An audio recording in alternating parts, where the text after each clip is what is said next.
기념일에 맞추어서 저희들이 충계 부흥승회를 지난 금요일부터 시작했는데요. 오늘이 마지막 날 마지막 시간입니다. 요나서 전체로 주제를 말씀을 가지고 2박 3일의 시간에 참 귀한 말씀을 우리에게 도전을 주셨는데요. 오늘 마지막 말씀 사랑이 있는 선포라고 하는 말씀으로 말씀을 주실 때 여러분이 큰 은혜 받으시기 바라고요. 나오실 때 우리 모두 손을 높이 들고 할렐루야로 인사하겠습니다. 할렐루야. 네, 감사합니다. 우리 말씀 화면을 한번 보실까요? 말씀 화면을 보면 요나서 4장 1절에 이렇게 시작을 합니다. 요나가 심히 싫어하고 노하여. 아마 그 부흥회를 쭉 참석하신 분은 누구에게 지금 노했는지, 누구를 싫어하는지 아실 건데, 오늘 처음 오신 분은 갑자기 처음 시작부터 요나가 싫어하고 노했다는 게 이게 어떻게 된 걸까 궁금하실 것 같아서 제가 그냥 무시하고 할래다가, 담임 목사님 보니까 굉장히 자상하시더라고요. 이렇게 배려심이 많으시고 친절하셔서 저도 친절한 그 담임 목사님을 본받아서 지난 줄거리를 잠깐 말씀드릴게요. 왜 이렇게 화를 내고 노하냐 하면, 하나님이 요나한테 니느웨 성, 적국의 성 수도에 가서 하나님의 말씀을 전하라고 했는데 요나가 그게 싫어서 도망을 갔거든요. 도망갔던 요나를 하나님이 또 바람을 내리셔가지고 배를 흔들어서 결국 바다에 빠지게 하셨어요. 그러니까 물에 빠졌죠. 그걸 고기가 또 먹어가지고 니느웨 성 앞에 갖다 토해 놓은 거예요. 그러니까 니느웨 성 앞에 토해내서 그래서 싫어한 게 아니고 할 수 없이 가서 말씀을 전했어요. 전했더니 니느웨 사람들이 그 말씀을 듣고 왕으로부터 백성에게까지 다 회개하고 금식하면서 하나님 앞에 회개하고 자복하니까 하나님이 그 성을 멸망시키지 않고 그냥 살려두신 겁니다. 자, 이게 지난 줄거리. 그러면 이어서 요나가 심히 싫어하고 노하여가 나오는데, 요나가 누구를 싫어합니까? 누구를 싫어하는 것 같으세요? 하나님을 싫어하는 거예요. 누구한테 화를 내고 있습니까? 하나님한테 화를 내는 거. 아니, 이런 강 큰 남자가 있나? 하나님한테 화를 내요. 그리고 하나님을 싫어하고. 우리는 하나님이 지금 좋아서 하나님을 경배하러 모였는데 이런 사람이 다 있나 싶을 정도로 이거 이해가 안 되시죠? 그런데 더 이해가 안 되는 건 싫어하고 노한 이유예요. 2절 보세요. 왜 싫어했냐 하면 여호와께 기도하여 가로되. 이제 이 요나서 전체에서 요나가 처음으로 기도하는 거예요. 이게 진심을 담아서. 2장에 나오는 기도는 그건 사실 기도라고 할 수도 없죠. 그냥 시편의 짜집기에 불과하니까. 근데 자기 진심으로 기도하니까 이런 기도를 합니다. 여호와여, 내가 고국에 있을 때 이러하겠다고 말씀하지 아니하였나이까. 그러므로 내가 빨리 다시스로 도망하였사오니. 그러니까 이제 요나가 다시스로 도망했던 진짜 이유, 본심이 나오는 거예요. 왜 도망갔나? 여러 가지 학설이 있었죠. 뭐 니느웨가 싫어서, 적국이라서, 뭐 미워서. 근데 그게 아니고 실제 도망간 이유는 주께서는 은혜로우시며 자비로우시며 노하기를 더디하시며 인애가 크시사 뜻을 돌이켜 재앙을 내리지 아니하시는 하나님이신 줄을 알았음이니이다. 이게 이유예요. 그러니까 요나는 처음부터 자기 가서 말씀을 전했다가 니느웨 성이 회개하고 돌아서 구원받을까 봐 그게 싫어서 도망간 거예요. 여러분 혹시 그런 분 계세요? 내가 저 사람 전도했다가 진짜 예수 믿고 구원받으면 어떡하지? 그게 걱정돼서 난 전도 절대 안 하겠다. 우리는 상상이 안 가죠. 근데 실제 그런 분이 있어요. 저거는 그냥 자기 지은 죄값 받아서 죽어 마땅한데 저 인간이 구원받는다 그러면 난 그 천국 난 가기 싫다. 그런 분이 있다니까요. 그래서 다른 사람은 몰라도 그 사람은 우리 교회에 오는 거 싫어요. 이런 마음이 들 정도로 미워하는 사람이 있는데 지금 요나가 그러는 거예요. 하나님은 다 좋은데 사랑이 너무 많은 게 오게 티야. 나는 그런 하나님 싫어. 그걸 대놓고 얘기하는 거예요. 그러니까 하나님이 그냥 이걸 그냥 한데 그러시지 않고 딱 점잖으신 하나님이 또 점잖게 답변하세요. 넘어가 보세요. 이렇게 말씀하십니다. 여호와의 원컨대 이제 내 생명을 취하서 사는 것보다 내가 죽는 것이 나음이니라. 꼭 티네이지 보이 같아. 그때 여호와께서 이르시되 너의 성냄이 어찌 합당하냐. 그랬더니 또 거기다 대놓고 뭐라고 해요? 요나가 말도 안 하고 성을 나가버려요. 꼭 그 티네이저들이 엄마 아빠랑 얘기하다가 아니 네가 왜 그렇게 성내 그러면 벌떡 일어나서 문 콱 닫고 팍 나가듯이 나가버렸어요. 그리고 동편에 앉아서 자기를 위해서 초막을 짓고 그 그늘 아래 앉아서 성읍이 어떻게 되는 것을 보려 합니다. 아니 성읍이 이미 어떻게 됐어요. 근데 뭘 더 보자는 거예요. 여러분 이 성읍이 어떻게 됐죠? 완전히 뒤집어졌습니다. 지금 그 왕으로부터 백성의 일까지 다 베옷을 입고 죄를 뒤집어 쓰고 금식을 하니까 성읍이 어떻게 되는 걸 보려고 하면 이미 보여요. 근데 그건 안 보는 거예요. 이미 변화된 변화는 안 보고 어떻게 되는 걸 보려 했다는 얘기는 뭐냐면 이게 언제 다시 옛날로 돌아가서 하나님 심판을 받는지 보겠다는 거예요. 옛날에 어떤 분이 부흥에 참석해갖고 부흥 강사한테 은혜 받고서 예수 믿고 회개하기 하실 분은 나오라고 그러니까 이 양이 전부 나왔고 막 울고불고 콧물 흘리는데 막 강사분이 안수해줘갖고 그리고 주일날 교회를 딱 나오니까 교인들이 팔짱 딱 끼고 앉아갖고 작심삼일이지 작심삼일이야. 저기 어떻게 되나 보자. 며칠이나 가나 보자. 그런 거예요 지금.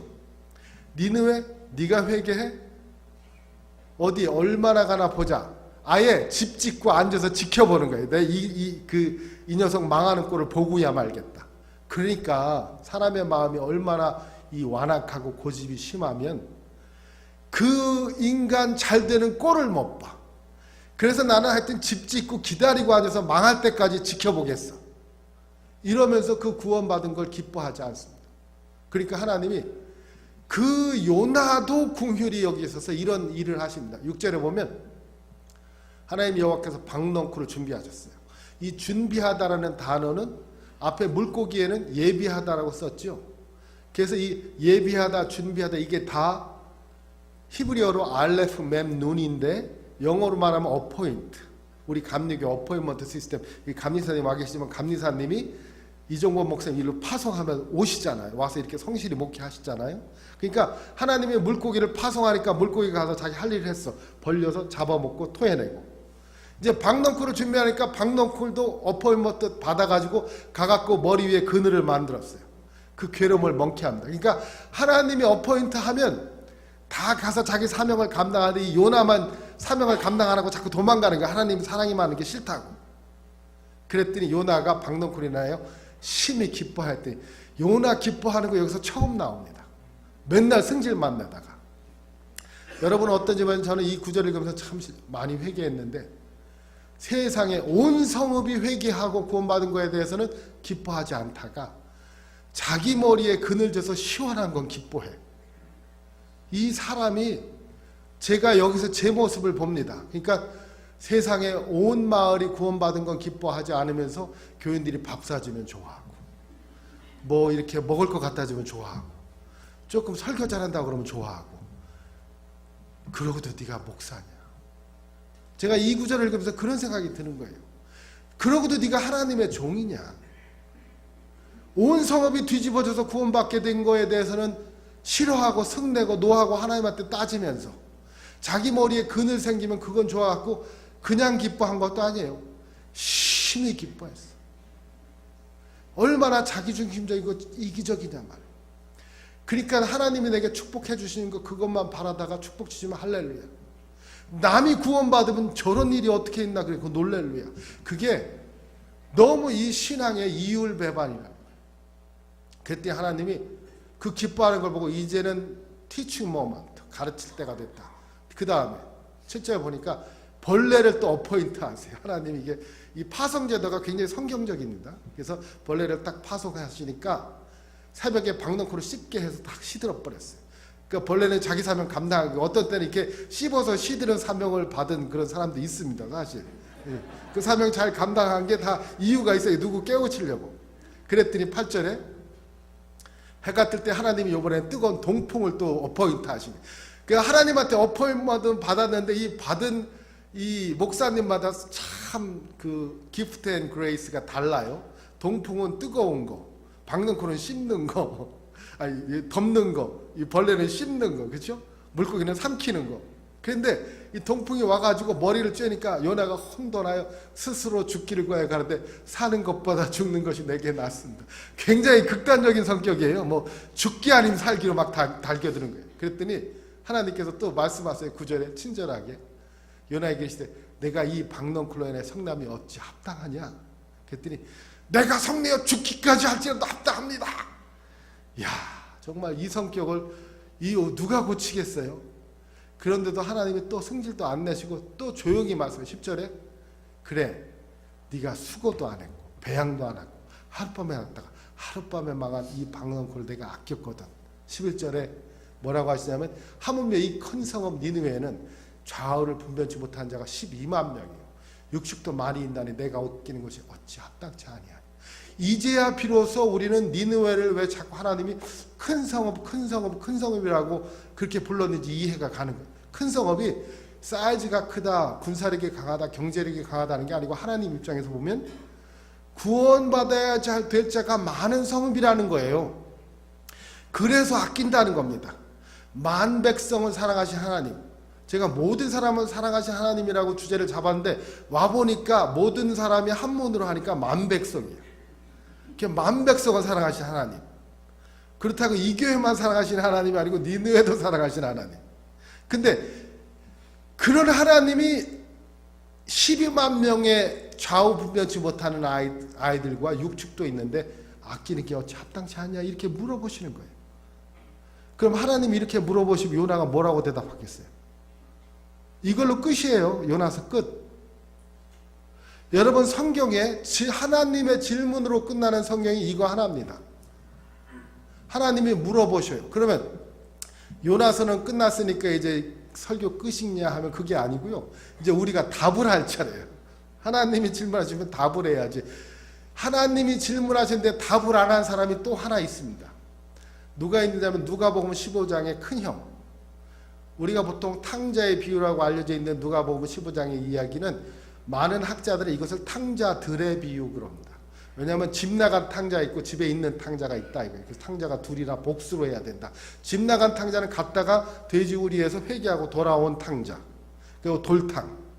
근데 집에 앉아 있으면서 회개 안 한 탕자가 있어. 이건 집탕.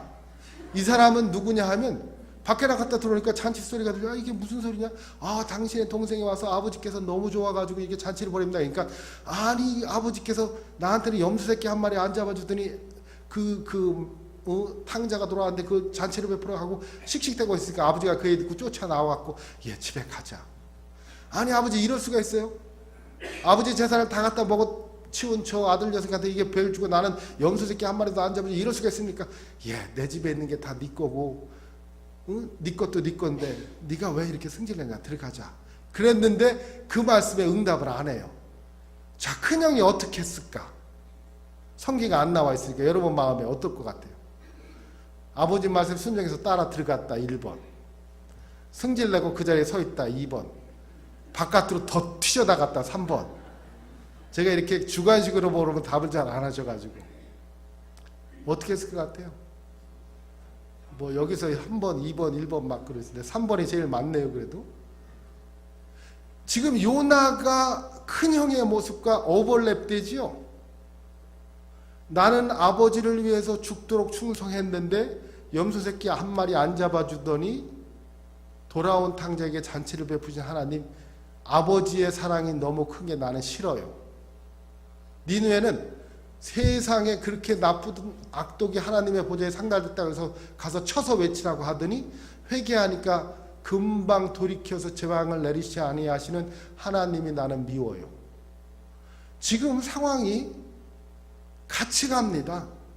포인트는 뭐냐 하면 하나님 죄 지은 사람들 왜 심판 안 하시고 회개하면 용서하시고 그러시고 그러세요? 종같이 붉은 죄 회개해도 심판하셔야지 왜 눈같이 희게 만들어주세요? 그러니까 하나님이 사랑이시라고 하는 하나님의 근본 속성이 이게 마음에 안 드는 거예요. 그럼 왜 사람들이 도대체 이런 생각을 가지고 있을까? 이게 우리에게는 근본적인 그 정의라는 게 있어서 그렇습니다. 이 정의 감각을 잘 표현하는 게 뭐냐면 예수님 말씀하신 그 포도원의 일꾼들 비유인데요. 9시에 와서 일한 일꾼이 있고 12시에 와서 일한 일꾼이 있고 3시에 와서 일한 일꾼이 있는데 그래도 일이 안 끝나니까 주인이 4시 50분에 나가서 아직도 팔리지 않은 일꾼들을 사다가 데려와서 5분 일하게 만들었어요. 5시에 일이 딱 끝났어요. 그래서 늦게 온 애부터 일금을 주는데 5분 일하는 애한테 일당 100불을 딱 주는 거예요. 어유 5분이라고 100불이면 1시간이면 그게 12개 1200불에 나는 하루를 일했으니까 오늘 수지 맞았다 그러는데 아침 9시에 온 사람한테도 100불 딱 주는 거예요. 이 사람이 열이 받았어요. 아니 이럴 수가 있습니까? 난 하루 종일 일하고 100불, 쟤는 5분 일하고 100불. 이게 무슨 경우입니까? 그랬더니 주인 얘기가 계약서 보자. 계약서 딱 보니까 일당 100불. 사인 딱 있네. 너 나랑 하루 일하고 100불 받기로 계약했지? 네. 8시간 일하고 100불 받았으니까 미니멈 샐러리 12불은 줬다? 그러네요. 근데 뭐가 불만이야? 아니 그게 아니고 제가 100불 받아가지고. 쟤는 100불 받은 게 임금이 아니라 선물이야. 쟤도 처자식이 있잖아. 먹여 살려야지.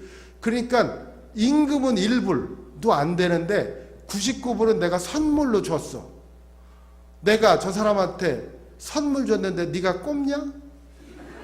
그러니까 이 사람이 할 말이 없는 거예요. 말은 맞는 말이잖아. 자기는 정당하게 일해서 100불 받았고 저 사람은 주인이 자기가 있는 재산 가지고 자비를 베풀어서 적선을 했다는데 할 말이 없죠. 그런데도 불구하고 많은 경우에 사람들이 이게 정의 감각에 어긋난다고 생각해서 말씀은 맞지만 이치에는 맞는 얘기인데 감정에는 안 받아들여집니다. 그래요. 왜냐하면 우리가 이 너무 정의에 얽매여서 그래요. 그러면 성경의 하나님은 정의로우신 하나님입니까? 맞아요. 근데 정의만 있어요? 사랑의 하나님도 돼요. 이 하나님의 사랑은 거룩한 사랑입니다. 여러분 거룩한 사랑의 이 거룩은 정의와 다릅니다. 정의는 제가 그 법대 다닐 때 배운 고전적 정의의 정의, definition of justice. 그게 뭐냐 하면 정의는 각자에게 자기 몫을 나누어 주는 것이에요. 그러니까 내가 일한 만큼 주면 정의로운 거예요. 그러니까 각자에게 자기 몫, 자기에게 합당한 분량을 주는 게 정의고, 거룩은 뭐냐 하면 내가 받아야 될 권리가 있음에도 불구하고 그것을 포기하고 남에게 주는 게 거룩입니다. 예수님은 원래 하나님과 동일하신 본체신데 하늘 보좌를 버리시고 사람의 모습으로 세상에 내려오셔서 순종하시되 죽기까지 순종하셨습니다. 하나님이 그렇게 당해야 될 이유가 없어요. 모든 사람을 심판하시고 왕의 왕으로 사실 권리가 있으신데 그걸 포기하고 죽어 마땅한 죄인인 우리를 위해서 내어주심으로 거룩한 사랑을 확증하셨습니다. 그러니까 이게 거룩이 우리의 그 이상이고 따라야 될 길인데 자꾸 교회에서 거룩한 하나님을 섬기지 않고 정의로운 사회를 만들려고 그래. 그건 5공화국 때 표어예요. 정의사회 구현. 미국 일반 세상, 신앙이 없는 일반 세상의 아이디어란 그 모델이 뭐냐면 justice입니다. justice. 그래서 이 사람들이 주로 얘기하는 게 peace and justice. 그래서 평화가 넘치고 정의가 강물같이 흐르는 사회. 아모스서를 주로 인용하면서 정의를 얘기하는데 우리 주님은 정의로운 사회를 만들려고 하신 게 아니라 거룩한 공동체를 만들, 거룩한 사랑의 공동체를 만들. 오늘 이 임직하시는 집사님과 권사님들이 정의 사회를 구현하려고 그러면 교회에서 쌈박질해야 돼요. 부당한 거 바로 잡아야 되니까. 거룩한 사랑을 하다 보면 쌈박질을 하는 게 아니라 내가 가진 걸 줘야 되고 내 자리를 양보해야 되고 남에게 남이 잘 되는 게 내 기쁨이 돼야 돼. 돈 벌어서 남 주냐 그런 사람들인데 돈 벌어서 남 줘야 됩니다. 공부해서 남 주냐? 예, 공부해서 남 줘야 돼요. 제가 여러분들에게 이 거룩과 정의 그리고 예수님의 사랑에 대한 이야기를 하기 위해서 목회에서 경험했던 한 분 간증을 좀 나눌게요. 제가 미국 교회에서 목회를 하고 있는데 병원에서 전화가 왔습니다. Pastor, please come, help us. 그래서 가봤더니 한국 할아버지 한 분이 암에 걸려서 돌아가시게 생겼는데 곧 돌아가실 것 같으니까 가족에 연락해야 되는데 이분이 영어를 못해. 그러니까 저보고 가서 그분한테 이야기를 해달라고. 그래서 가서 야 하필이면 그런 나쁜 소식을 전하는 메신저 역할을 맡기냐 투덜투덜 대면서도 가야지 어떻게 해. 동족이 말도 못하고 죽어가게 생겼으니까 갔어요. 그래서 할아버지 안녕하세요. 그러니까 여기 왜 한국말 하시는 목사님이 계세요? 네 제가 미국 교회 하는 목사인데요. 할아버지가 한국말을 하신다고 해서 제가 왔습니다. 그런데 안 좋은 소식을 전했는데 할아버지 좀 병이 걸리셨네요. 그랬더니 네, 제가 암이에요. 그러니까 본인이 이미 알고 있으니까 제가 전할 필요가 없어. 근데 좀 심하신데, 그러니까 얼마 있다 죽을 거예요. 그것도 다 알고 계시니까 이제 저는 짐이 덜어졌어요. 그래서 근데 그럼 가족한테 연락해야죠. 그러니까 연락해도 올 사람이 없어요. 왜요? 마누라는 저를 남편으로 취급도 안 하고 자식들은 제가 아프다 그러면 아마 좋아서 싸다고 쌈통이라고 그럴 거예요. 할아버지 도대체 왜 그래요? 그러니까 목사님 죄송합니다. 제가 그렇게 살았어요. 목수인데요. 공사판 돌아다니면서 돈 번 가지고 뭐 술 먹고 바람 피고 흑말 타고 백말 타고 뭐 제 얘기가 아니고 그 사람이 그렇게 얘기하더라고요. 그래서 그게 뭐예요? 그랬더니 그래서 마누라는 저를 인간 취급도 안 하고 애들도 저 아버지라고 안 합니다. 좀 딱해. 그럼 뭐 해드리면 좋겠어요? 그랬더니 기도해 주세요. 예수 믿으세요? 그랬더니 네. 제가 아주 뒤집어지는 줄 알았어요. 그렇게 살았다는데 예수 믿는다고 하니까 이걸 어떻게 받아들여야 돼? 그래서 언제부터 예수 믿으세요? 그랬더니 한 2년 됐어요. 자기가 그렇게 살았는데 한 2년 전에 어느 분의 전도를 받아가지고, 그래서 여러분 이게 전도가 중요한 거예요. 그렇게 살았던 사람도 전도를 받고 하나님의 때에 준비가 되니까 예수님을 영접하고 교회 나간 거예요. 그리고 이분이 회개를 한 거예요. 회개하니까 내가 정말 잘못 살았구나. 회개하니까 행동이 바뀌어가지고 술 끊고 도박 끊고 바람 피는 거 다 끊고, 목수니까 강백산 고치고 퓨 고치고 뭐 의자 고치고 애들 씻어 고치고 그네 고치고 다 고치면서 열심히 봉사하려고 하는데 암에 걸린 게 발견됐고 그것도 이미 치유가 불가능하다는 게 발견된 거예요. 그러니까 이분이 무슨 생각이 들었냐면, 그렇다면 내가 남은 게 하나 있다. 집에 가서 아내와 자식들에게 용서를 구하고 죽어야 되겠다. 죽기 전에 내가 용서를 구해야지 이대로는 못 간다 싶어서 집으로 가다가 너무 아파서 갓길에 세웠는데 경찰이 발견해서 모시고 병원으로 온 거예요. 사연을 듣고 보니까 그렇군요. 그러면 제가 기도해 드리겠습니다. 제가 간절히 기도하고 싶은 마음이 생기더라고요. 하나님, 이분이 가족과 화해하고 용서받고 평안히 천국 가게 도와주세요. 그리고 기도했어요. 고맙습니다. 그리고 집에 왔는데 밤에 다시 병원에서 전화가 왔어요. 이 할아버지 돌아가신다. 그래서 갔더니 임종을 하게 돼 있어서 예수 믿고 구원의 확신이 있습니까? 아멘. 천국에 주님께서 기다리고 계십니다. 아멘. 답변하시고 돌아가셨어요. 제가 그래서 이제 그분을 위해서 기도해드리고, 어떻게 해요? 돌아가셨으니. 주민등록증, 드라이버 라이센스 이거 갖다가 경찰의 도움을 받아갖고 가족을 찾아서 연락처를 받아서 전화를 했죠. 여보세요? 아무개 씨 되겠습니까? 그런 사람 없어요. 아무개 씨 부인 아니세요? 그 사람 내 남편 아니에요. 딱딱. 이거 곤란한데. 그래서 어떡하나 하다가 다시 걸었죠. 여보세요? 이번에는 이제 알았으니까 그렇게 안 물어봤지. Hi, this is Pastor Lee. 막 그러니까 영어로 하니까 뭔지 몰라갖고 Who is this? 막 이러는. Mr. Kim's? 그 사람 성이 김신 걸 말해버렸네. Mr. Kim's son? 그랬더니 No, I have no father. 그리고 탁 끊어. 이거 진짜 안 되겠다. 그래서 교회에다 얘기해갖고요. 장례 준비를 그냥 교회에서 하기로 했어요. 그 구제비 뭐 이런 거 해가지고 간단하게 장례 치러드리자고. 그러고 나서 다시 전화했죠. 그래갖고 이번에는 전화를 딱 받는데 일단 끊지 마세요. 제가 미국교회 하는 목사인데 아무개 씨가 이 동네에서 죽어서 우리 교인들이 돈 내서 장례식 하기로 했으니까 가족 중에 누구든지 참석하면 고맙겠습니다. 그리고선 시간 장사 알려주고 오실래면 오시고 마실래면 마세요. 제가 끊었지요. 이번에. 저도 뒤끝이지요. 그랬더니 장례식 때 아내하고 아들이 왔어요.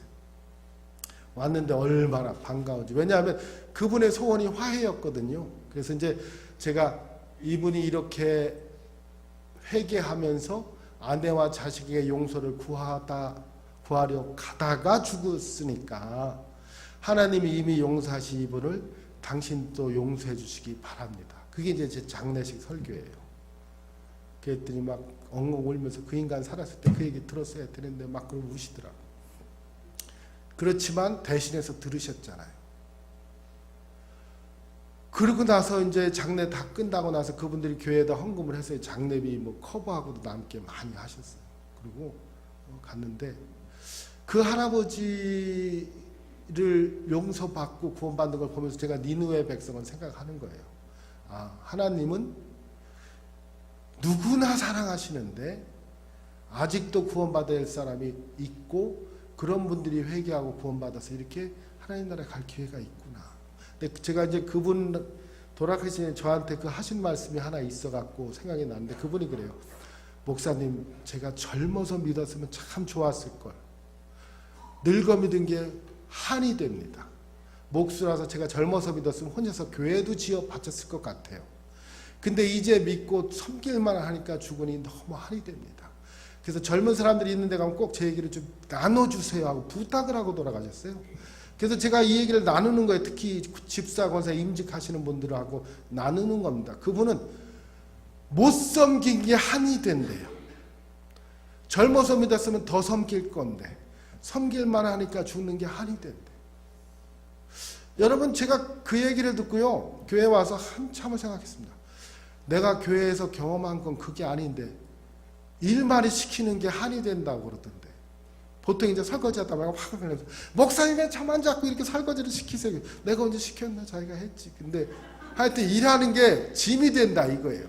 막 그냥 행사가 많은 교회 특히 막 이것저것 하다가들 뭐 이 젊은 것들은 안 하고 내 나이든 내가 이거 해야 되겠어 뭐 그렇게 말하는 분이 40대야. 근데요, 우리는 대체적으로 그 얘기 들으면 그래도 이해가 갑니다. 그렇지, 혼자만 수고하면 안 되지. 근데 그 할아버지는 그렇게 생각 안 해요. 그 할아버지는 그렇게 수고할 수 있는 기회가 주어지는 게 특권이라는 거예요. 그렇게 설거지할 수 있는 시간이 주어지는 게 그게 정말 영광이라는 거예요. 그 영광을 못 누리는 게 한이라는 거예요. 이걸 어떻게 설명해야 됩니까? 여러분, 섬기는 게 특권이에요, 짐이에요? 특권이라고 말하는 분 너무 감사해요. 근데 어떤 분은 그걸 왜 짐이라고 생각해요. 그래서 제가 그 숙제를 풀기 위해서 기도하면서 센터링 기도를 하는 거죠. 주여, 말씀을 들려주시옵소서. 그런데 이런 생각이 들더라고요. 우리가 자본주의의 사회에 산다. 자본주의의 경제 원칙은 최소 투자의 최대 효과. 그렇죠?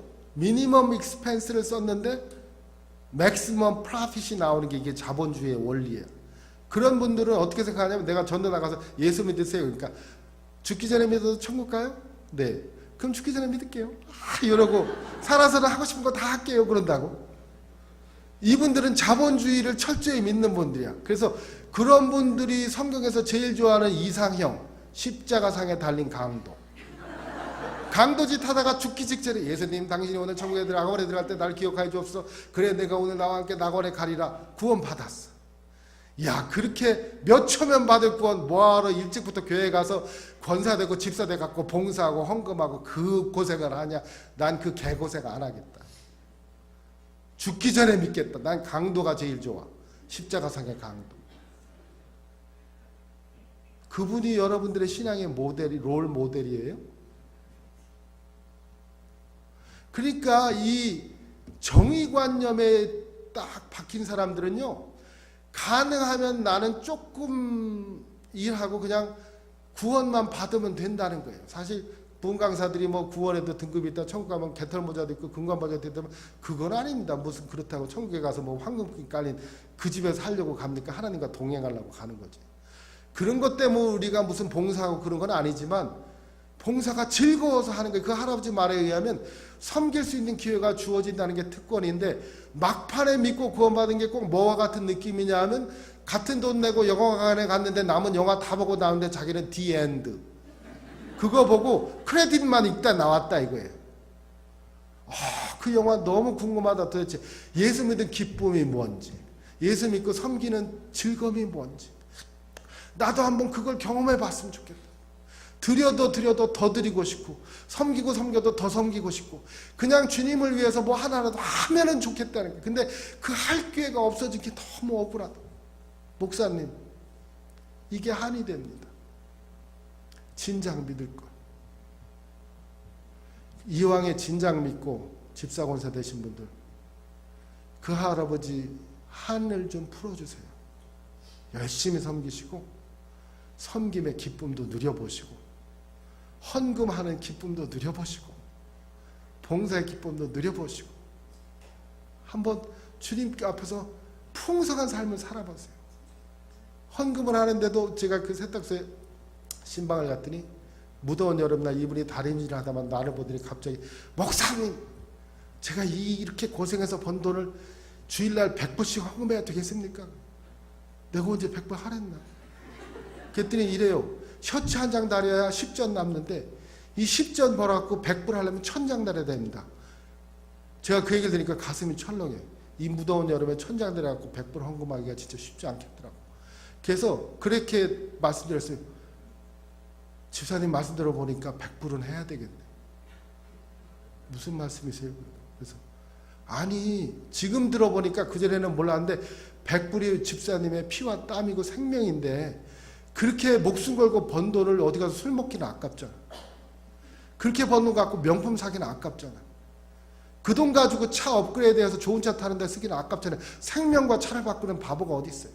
생명으로 번 돈 생명 살리는 데 써야지 헌금밖엔 집사님은 돈 쓸 데가 없어. 그들이 가만히 있더라. 그들이 정말 그 다음 주부터 매주 100불이에요. 내가 그거 받을 때마다 야 이분은 세탁소에서 셔츠 1000장 달했다. 이거 드리는 게요 생명을 살리는 특권이라고 생각하지 않으면 못 드립니다. 시간이 됐든 물질이 됐든 아무쪼록 많이 드리시고 기쁨으로 충만한 직분 생활 잘 감당하시는 주의 종도 되기를 바랍니다. 우리 기도하겠습니다. 살아계신 하나님, 이리 도망가고 저리 도망가고 뺀질뺀질 하다가 물고기한테 먹혀야 하나 겨우 제자리 잡고 방향 잡는 오후회로의 삶을 살지 않게 도와주시고 주님의 명령에 순종해서 젊음으로서부터 섬김의 기쁨을 마음껏 누리다가 우리의 생명 다하는 날 잘하였다 착하고 충성된 종아 내가 저것들에 충성하였으니 주인의 잔치에 참여하라는 말씀을 듣고 할렐루야 기쁨으로 죽는 날에 웃으며 환한 얼굴로 죽는 우리 모두가 되게 도와주시옵소서. 감사하며 예수님 이름으로 기도합니다.